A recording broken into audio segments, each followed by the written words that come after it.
palestra de hoje tem como tema a lei maior, o maior mandamento.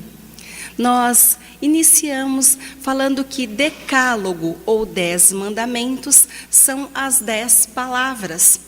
Está contido no Pentateuco, que são os 5 primeiros livros da Bíblia, também pode ser chamado Torá. Nós encontramos os 10 mandamentos em Êxodo 20, mas também em Deuteronômio 5.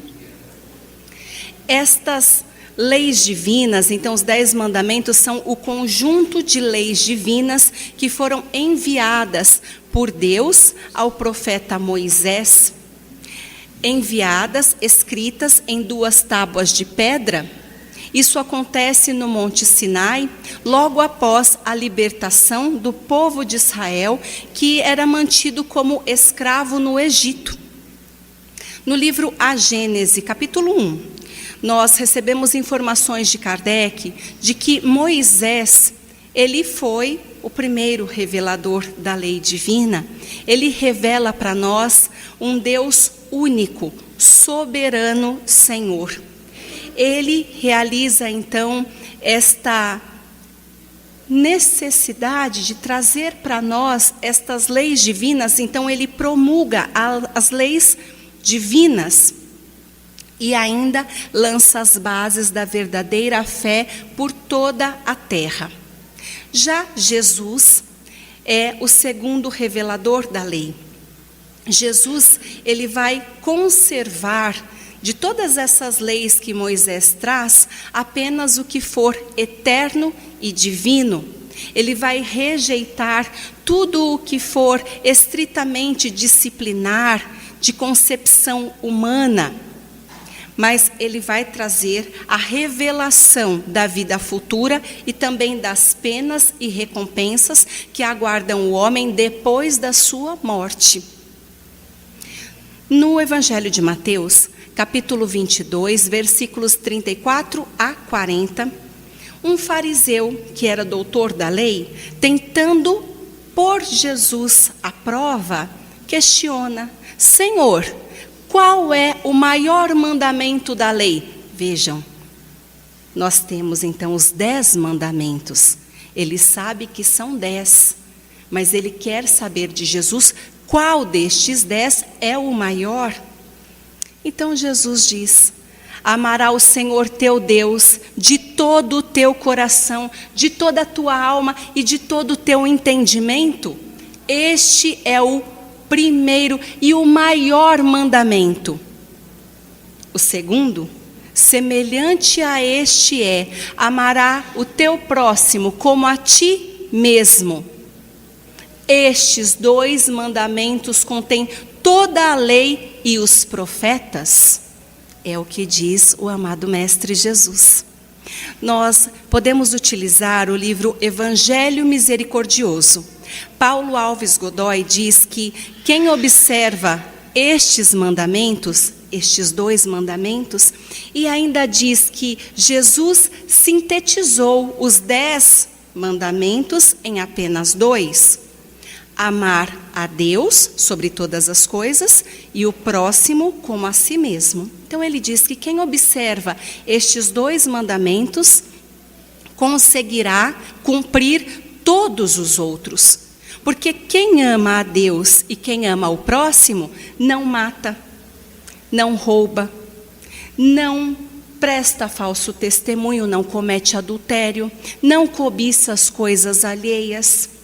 Ele honra seus pais, ele presta culto a Deus, não apenas um dia da semana, sábado, mas todos os dias, horas e minutos, vai dedicar a sua alma a Deus e vai prestar a maior atenção em tudo que faz, porque sabe que a maior oferta que pode fazer ao Senhor é entregar a sua alma purificada.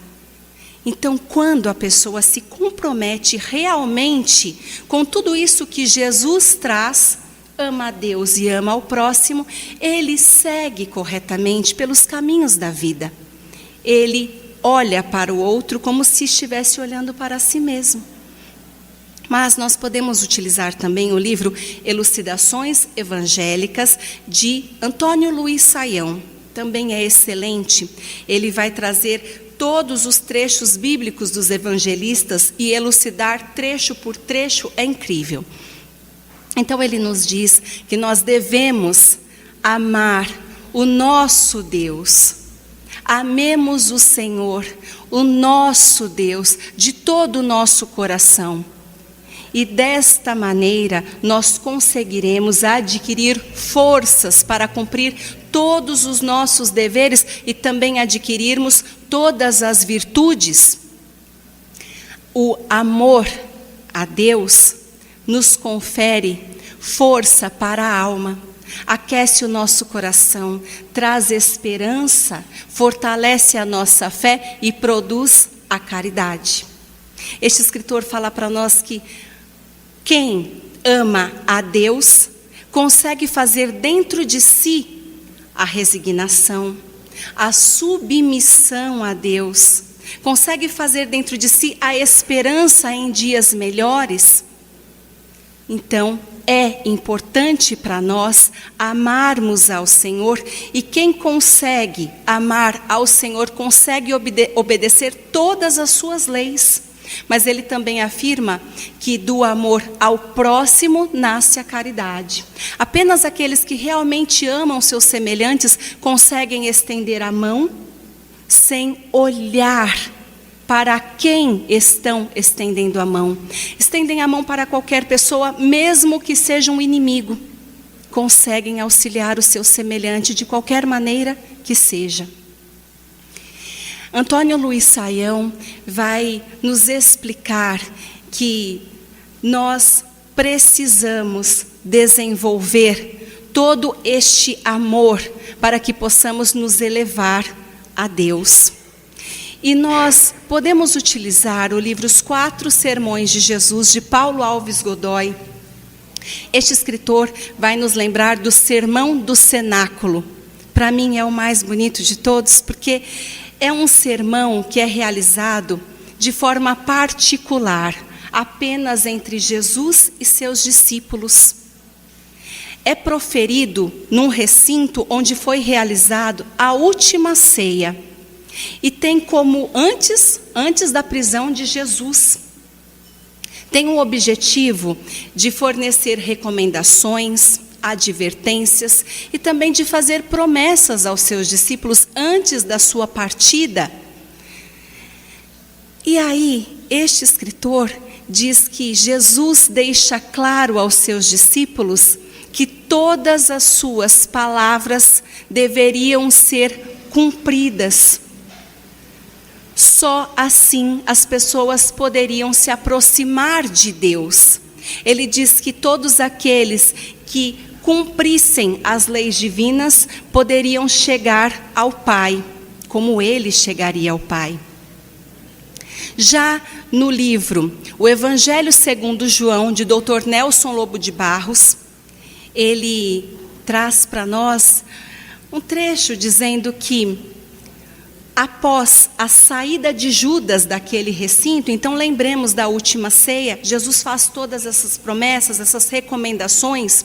Em determinado momento, Judas então se levanta e se retira, porque ele vai denunciar Jesus. É o momento então onde Judas, se reúne com seus perseguidores de Jesus.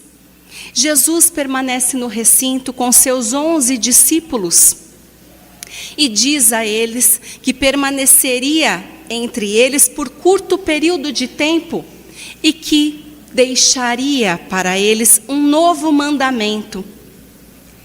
Então, nós chegamos no Evangelho de João, capítulo 13, versículo 34. Um novo mandamento vos dou. Amem-se uns aos outros como eu vos amei. Assim todos conhecerão que são meus discípulos, se vocês se amarem uns aos outros. Este é o novo mandamento de Jesus. O novo mandamento é a expressão do amor de Jesus, modelo para o amor da humanidade. Seria então a forma como os homens deveriam se amar, tendo como base o próprio amor do Mestre Jesus. Este é o maior mandamento. É a lei maior, é a lei do amor de Jesus, a lei que une toda a criação é o amor. E aí nós vamos nos lembrar do amor de Jesus, que é aquele amor que sente as necessidades dos outros, que vive pelos outros. É a renúncia completa de si mesmo, doando-se permanente e incessantemente. E aí eu já trago a primeira reflexão desta noite. Quantos de nós que estamos aqui hoje conseguimos doar o nosso amor para alguém de forma a renunciarmos a nós mesmos, amar de forma incessante e permanentemente? E aí vocês vão dizer, em pensamento para mim, Paula, eu sei que eu ainda não cheguei neste nível de amor. Quantas mães nós temos aqui hoje? Levantem a mão, por favor, minhas irmãs. Muito obrigada. São muitas mães que temos aqui hoje, para quem está em casa me vendo. Será que nós, mãezinhas, nós conseguimos sentir por nossos filhos esse amor que é cheio de renúncia?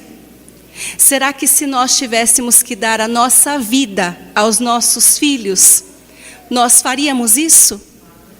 Claro, elas responderam. Então nós podemos considerar que já temos este amor dentro de nós. Se nós como mães podemos amar os nossos filhos de carne, esses dias eu estava vendo algumas crianças na evangelização e eu falei para o meu marido, é tão fácil amar essa criança. Não saiu de mim, mas é fácil amar esta criança. Vocês conseguem amar aqueles que não nasceram de seus ventres? Isso também serve para os homens que já desenvolveram este lado feminino em outras existências. Portanto, todos nós conseguimos chegar neste modo de amor que Jesus nos solicitou, que Jesus nos pediu. Eu posso utilizar outro livro, Caminho, Verdade e Vida, de Emmanuel. E Emmanuel diz, amai uns aos outros. Jesus então retirou este mandamento do amar ao próximo como a si mesmo, que constitui um dever, é um dever cristão.